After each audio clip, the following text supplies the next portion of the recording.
tanda-tanda kemunafikan. Tanda-tanda kemunafikan.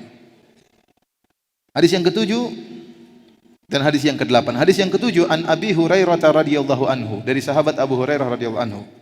Qala, beliau berkata, qala Rasulullah sallallahu alaihi wasallam, Rasulullah sallallahu bersabda, ayatul munafiqi thalathun.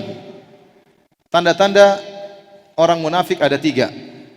Idza haddatsa kadzaba, kalau dia berbicara dia dusta. Wa idza wa'ada akhlafa, kalau dia berjanji dia menyelisih janji. Wa idza tumina khana, kalau dia berjanji atau kalau diberi amanah dia berkhianat. Kalau diberi amanat dia berkhianat. Muttafaqun alaih, riwayat Al-Imam Bukhari dan Al-Imam Muslim.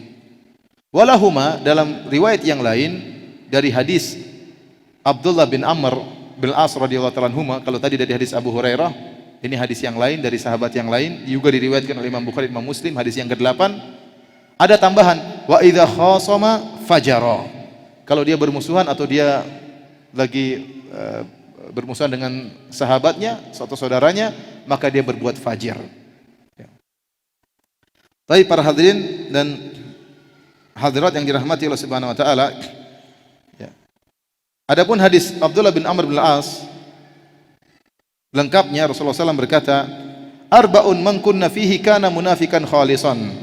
4 perkara jika terdapat pada seorang hamba, maka dia adalah seorang munafik yang murni. Wa man kanat fihi khoslatun minhunna, barang siapa yang memiliki sebagian daripada 4 perangai tersebut, kanat fihi khoslatun minan nifaq, maka pada dirinya ada sebagian perangai kemunafikan, hatta yada'ah, sampai dia tinggalkan perangai-perangai tersebut. Apa 4 perangai tersebut? Idza tumina khana, kalau diberi amanah dia berkhianat. Wa idza haddatsa kadzaba, kalau dia berbicara dia berdusta. Wa idza ahada qadar, kalau dia berjanji maka dia berbuat curang. Wa idza khasam fajar, kalau dia bermusuhan maka dia berbuat fajir. Tapi para hadirin Allah Subhanahu wa taala, kemunafikan maksudnya adalah yang zahir menyelisihi batin. Yang zahir menyelisihi apa? Batin. Dan nifaq ada 2. Ada nifaq i'tiqadi, ada nifaq amali. Nifaq i'tiqadi, kemunafikan keyakinan, itu adalah kekufuran, sebagaimana Abdullah bin Ubay bin Salul, yang mereka zahirnya KTP-nya Islam namun mereka benci kepada Islam. Subhanallah, saya terkadang memikirkan bagaimana hidayah benar-benar di tangan Allah Subhanahu wa taala. Antum bayangkan orang-orang munafik, mereka itu tinggal bersama Nabi, mereka juga salat. Allah menyebutkan dalam Al-Quran, wa idza qamu ila sholati qamu kusala. Mereka kalau salat, mereka salat malas-malasan, tapi mereka salat. Yura'unan nas, mereka berbuat riya. Wala yadhkuruna Allah illa qalila, mereka juga zikir kepada Allah namun cuma sedikit. Jadi orang munafik itu bukan orang yang tidak ibadah, mereka juga ibadah. Oleh karenanya orang munafik di zaman Nabi juga salat jamaah. Makanya Rasulullah SAW mengatakan, asqalus salawat alal munafiqin, salat yang paling berat bagi orang munafik adalah orang salat apa? Salat subuh dan salat apa? Isya. Kenapa? Di zaman Nabi gelap, nggak ada lampu. Kalau nggak datang nggak ketahuan. Jadi mereka malas berangkat. Tapi kalau zuhur mereka salat jamaah. Banyak orang munafik. Orang sekarang yang tidak munafik tidak berjamaah. Dulu orang munafik mereka salat berjamaah, namun riya tentunya.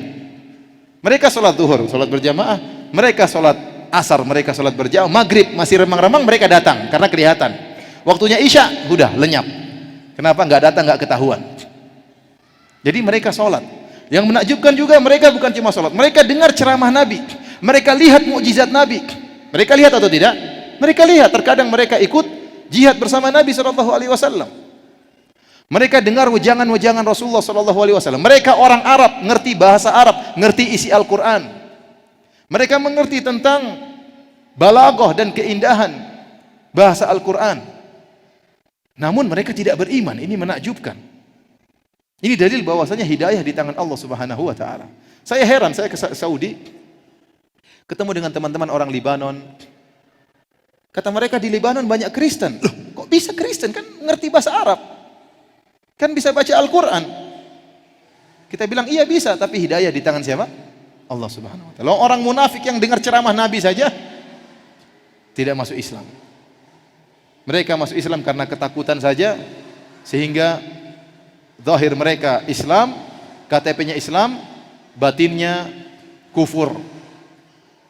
Mereka tidak suka dengan syarat. Ini namanya nifak i'tiqadi, nifak yang derajatnya kufur. Sebenarnya benci terhadap syariat Islam. Dan di zaman ini ada orang-orang seperti itu. Ada orang-orang seperti itu. Kata Allah, wa iyyaqulu tasma' liqaulihim. Kalau mereka ngomong, kau akan dengar perkataan mereka. Kenapa? Orang munafik ini pandai ngomong, pandai bersilat lidah. Kalau berbicara dengan bahasa-bahasa yang modern, namun mereka benci dengan syariat Islam. Namun mereka tidak suka syariat Islam diterapkan. Terkadang mereka mengejek orang yang berjilbab.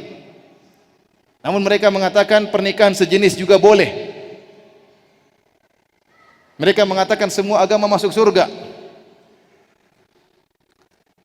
Ini orang-orang yang KTP-nya Islam benci dengan syariat Islam, tidak mau diterapkan syariat Islam. Mereka ini orang-orang munafik zaman sekarang.